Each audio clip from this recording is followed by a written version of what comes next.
vamos a hablar de familias que están buscando a otras familias que están atravesando una situación de salud similar con un ser querido, con sus hijos puntualmente, chicos que padecen el síndrome de Tourette.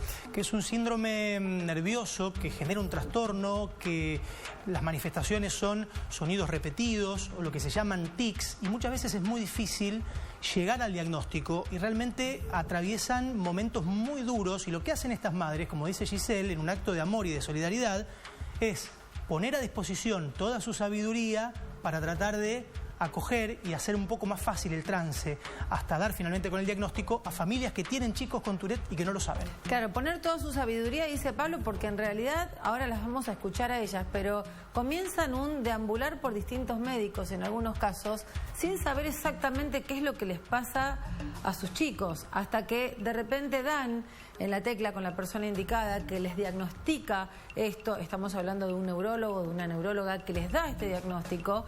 Pero ¿qué pasa? Como se habla tan poco de esta situación, probablemente haya mucha gente en casa que lo desconozca, y ellas lo que buscan es tratar de contener y de ayudar a esas otras familias. 2 casos para llamar a otros casos que aún no lo saben en Telenoche. Mi nombre es Carla, yo tengo un nene de 13 años con síndrome de Tourette. Desde chiquito yo notaba tics en él, que eran de movimientos y también de sonidos que con el tiempo fui entendiendo que eran tics, porque por ejemplo yo lo escuchaba todo el tiempo haciendo así con la nariz y le decía: Santi, ¿tenés mocos? Vamos a sonar los mocos. No, mamá, no tengo. Y bueno, y como eso, tos, una tos seca, una garraspera. Y más adelante entendí que esos eran tics. Yo soy mamá de Federico. Fede hoy tiene 10 años. A los 4 años fue que empezó con tics, que bueno, primero era como chistoso porque era levantar los hombros. Entonces yo decía, yo no le hablé nada, decía yo, y yo decía, me está diciendo qué me importa.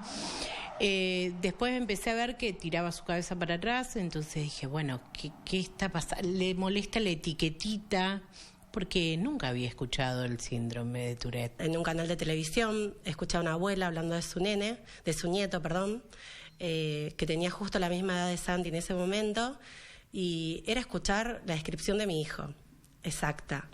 Y bueno, ahí entendí que el Tourette es un trastorno neurológico, que para poder diagnosticarlo tenés que ir a una neuróloga. Antes de eso habíamos recurrido al pediatra, a la escuela, preguntábamos a los docentes si encontraban algo distinto en él. El tema es que él en la escuela no mostraba los tics, era un nene muy tímido, no relacionaba, no tenía amigos dentro del colegio. Y bueno, se nos hacía muy difícil encontrar. Como mamá vos entendés que algo está pasando, pero no llegábamos a saber qué era.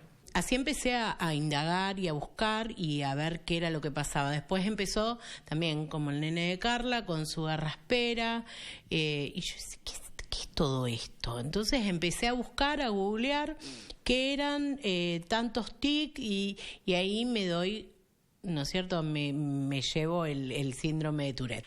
Llegamos al diagnóstico a los 9 años. Y la realidad es que llegar al diagnóstico, más allá de que uno como mamá piensa todo siempre en lo peor y te haces un mundo, también te ayuda a saber por dónde ir. Buscar psicólogos, psicopedagogos que realmente conozcan del síndrome y de esa forma poder ayudarlo. Pero estuvimos 3 años para poder dar con una neuróloga que lo diagnosticara. Íbamos decían los anteriores. No, era una risa porque, claro, Fede es muy sociable. O sea, todo lo contrario al de Carla. Y Fede, claro, se reda con la gente. Entonces todos lo miraban, ni siquiera lo evaluaban. Me miraban y me decían, mamá, no quiero volverlo a ver en este consultorio. Este nene no tiene nada. Y yo sabía que no era así. Después del diagnóstico, realmente a Santi le cambió la vida.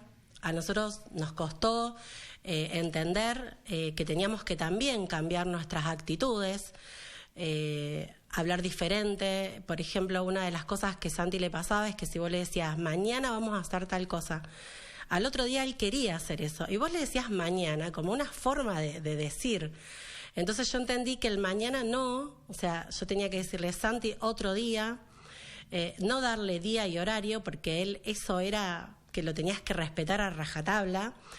Y bueno, como eso, muchas cosas, como por ejemplo nunca decirle a un chico, deja de hacer el tic, deja de hacer esto porque es peor para ellos. Primero tuve que entender que tenía que aceptarlo yo. Gracias a Dios pasé por un proceso rápido de aceptación, donde bueno, hice que mi hijo también lo aceptase, y está buenísimo. Hoy en casa está naturalizado los tics de Fede, están naturalizados sus tics fónicos, que a veces vos querés escuchar una noticia y es imposible, y yo lo miro y me dice, te está molestando, mami, y le digo, no pasa nada, y mi hijo, me voy un ratito a ver los dibujos en el otro. Le digo, bueno, si vos querés. Primero que todo son tics, son tics que por lo general arrancan a los 5 o 6 años. Son motores que son de movimientos, por lo general son dentro de la cara, son gestos con los ojos, con la nariz, con la boca. También hay movimientos de hombro, de cuello, la cabeza, muchos movimientos con la cabeza, con las piernas, o sea, hay movimientos de todo tipo. Lo manejamos con mucha naturalidad. No bien en las escuelas aún no están preparadas, nuestros niños la padecen mucho en las escuelas, yo creo que por esta falta de difusión que hay.